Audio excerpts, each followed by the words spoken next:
Gymnosperm. Gymnosperm का अर्थ होता है जिम्नोस। जिम्नोस्पर्म दो शब्दों से मिलकर बना होता है, जिम्नोस प्लस स्पर्म। जिम्नोस जिम्नोस का अर्थ होता है अनावृत, स्पर्म का मतलब होता है बीज। ऐसे पौधे जिनमें बीजांड बीजांडकाय ऐसे पौधे जिनमें बीजांड अंडाशय भित्ति से ढके हुए नहीं होते, यानी अंडाशय बीजांड अंडाशय भित्ति से ढके नहीं होते हैं और ये निषेचन से पूर्व तथा बाद में भी अनावृत रहते हैं। ऐसे पौधों को हम जिम्नोस्पर्म कहते हैं। जिम्नोस्पर्म में मध्यम अथवा लंबे वृक्ष तथा झाड़ियां होती है। सबसे लंबा वृक्ष है सिकोया डेंड्रॉन। जिम्नोस्पर्म की कुछ और जिम्नोस्पर्म में मूल प्राय मूसला मूल होती है और कवक मूल पाइनस में कवक मूल पाई जाती है। कवक के साथ में सहजीवी संबंध होता है। प्रवाल मूल साइकस में पाई जाती है। साइकस की मूल साइनोबैक्टीरिया के साथ मिलकर सहजीव संबंध बनाती है और नाइट्रोजन का स्थिरीकरण करती है। और साइकस में तना अशाखित होता है। पाइनस और सिडस में तना शाखित होता है। जिम्नोस्पर्म की पत्तियां सरल तथा संयुक्त होती है। साइकस में पत्तियां पिच्छाकार होती है और कुछ ही वर्षों तक रहती है। जिम्नोस्पर्म की पत्तियां अधिक ताप, नमी तथा वायु को सहन कर सकती है। शंक्वाकार जिम्नोस्पर्म की पत्तियां सुई की तरह होती है और इनकी पत्तियों का सतही क्षेत्रफल कम होता है। मोटी क्यूटिकल तथा गढ़ती रंध्र होते हैं। इन गुणों के कारण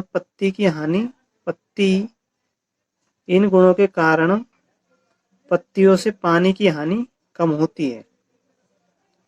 जिम्नोस्पर्म विषम बीजाणु होते हैं, अर्थात इसमें दो प्रकार के बीजाणु बनते हैं, गुरु बीजाणु और लघु बीजाणु। गुरु बीजाणु धानियों में बनते हैं और गुरु बीजाणु धानी जिन पत्तियों पर लगी होती है उनको गुरु बीजाणु धानियों में लगे रहते हैं। तो दो प्रकार के बीजाणु होते हैं, गुरु बीजाणु, लघु बीजाणु।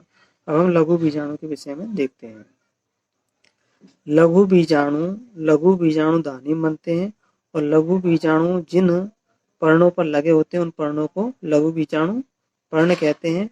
लघु बीजाणु पर्ण तने पर सर्पिल क्रम में जुड़ करके एक संरचना बनाते हैं, सलत अथवा सघन शंकुवत संरचना बनाते हैं। इस संरचना को लघु बीजाणु धानिक या नरशंकु कहते हैं। प्रत्येक लघु बीजाणु धानी से अर्धसूत्री विभाजन द्वारा परागकणों का निर्माण होता है। अर्धसूत्री विभाजन द्वारा लघु बीजाणु धानी में लघु बीजाणु का निर्माण होता है और लघु बीजाणु अंकुरित होकर के लघु बीजाणु धानी में ही नर युग्मकोद्भिद का निर्माण करते हैं और नर युग्मकोद्भिद को परागकण कहते हैं। और परागकण अंकुरित होकर के पुंमड़ों का निर्माण करते हैं और पुंमड़ों जो है वायु के द्वारा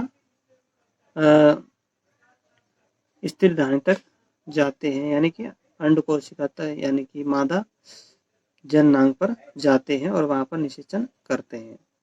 अब हम दूसरे प्रकार के गुरु बीजाणुओं की ओर देखते हैं।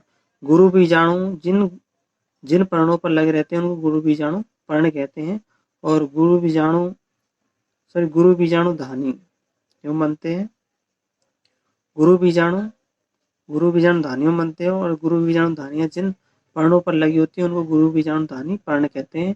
गुरु बीजाणु धानी पर्ण सर्पिल रूप में जुड़ करके इस शंकु का निर्माण करते हैं, जिसको मादा शंकु या गुरु बीजाणु धानी कहते हैं। और इसमें गुरु बीजाणु धानी को बीजांड काय कहते हैं। और गुरु बीजांड काय की केवल एक कोशिका विभेदित होकर के गुरु बीजाणु का निर्माण करती है। और गुरु बीजाणु मात्र कोशिका में अर्धसूत्र विभाजन होकर के अगुणित 4 गुरु बीजाणु बनते हैं। गुरु बीजाणु धानी में अकेला एक गुरु बीजाणु अंकुरित होकर के मादा युग्मकोदित विकसित करता है। और इसमें मादा युग्मकोदित में 2 या 2 से अधिक स्त्री धानी या मादा जननांग बनते हैं। और बहुकोशिकीय मादा युग्मकोदित भी गुरु बीजाणु धानी में बनते हैं। बीजांड काय यानी गुरु बीजाणु धानी को बीजांड काय कहते हैं। और बीजांड काय के चारों ओर एक सुरक्षित आवरण होता है, जिसे हम बीजांड कहते हैं। और बीजांड से ही बीज बनते हैं। पाइनस एक ऐसा वृक्ष है जिस पर नर और मादा शंकु दोनों एक ही वृक्ष पर होते हैं। और साइकस एक ऐसा वृक्ष है जिसमें नर और मादा शंकु अलग अलग वृक्षों पर होते हैं। तो पाइनस है, ये उभयलिंगी है, नर और मादा शंकु एक पर होते हैं। और ये साइकस है, इसमें नर और मादा शंकु अलग अलग वृक्षों पर होते हैं। और टेरिडोफाइट में जिम्नोस्पर्म में नर और मादा युग्मकोद्भिद बीजाणुधानियों में ही रहते हैं, उनसे पृथक नहीं होते। बीजाणुधानियों से परागकण बाहर निकलते हैं और गुरु बीजाणु पर्ण पर स्थित बीजांड के छिद्र तक हवा द्वारा पहुंच जाते हैं। और जो नरयुग्मक होते हैं वो ये परागकण से एक परागनली बनती है, और जिसमें नरयुग्मक होते हैं, यह परागनली स्त्री धानी की ओर जाती है, वहां पर परागकणों को छोड़ देती है, शुक्राणु छोड़ देती है और निषेचन के बाद युग्मनज बन जाता है, और जिसमें भ्रूण विकसित हो जाता है। बीजांड से ही बीज बनते हैं और ये बीज ढके हुए नहीं होते। तो बीजांड काय को तो हम बीजांड कहते हैं, बीजाणुधानी को तो हम बीजांड कहते हैं। और बीजाणुधानी के चारों ओर एक आवरण होता है, जिसको हम बीजाणुधानी को हम बीजांड काय कहते हैं। बीजांड काय के चारों ओर एक आवरण होता है, यानी बीजाणुधानी के चारों ओर आवरण होता है, जिसको बीजांड कहते हैं। और बीजांड से ही बीज का निर्माण होता है और बीजांड के अंदर ही भ्रूण बनता है। तो ये हमारा होता है जिम्नोस्पर्म पूर्ण होता है।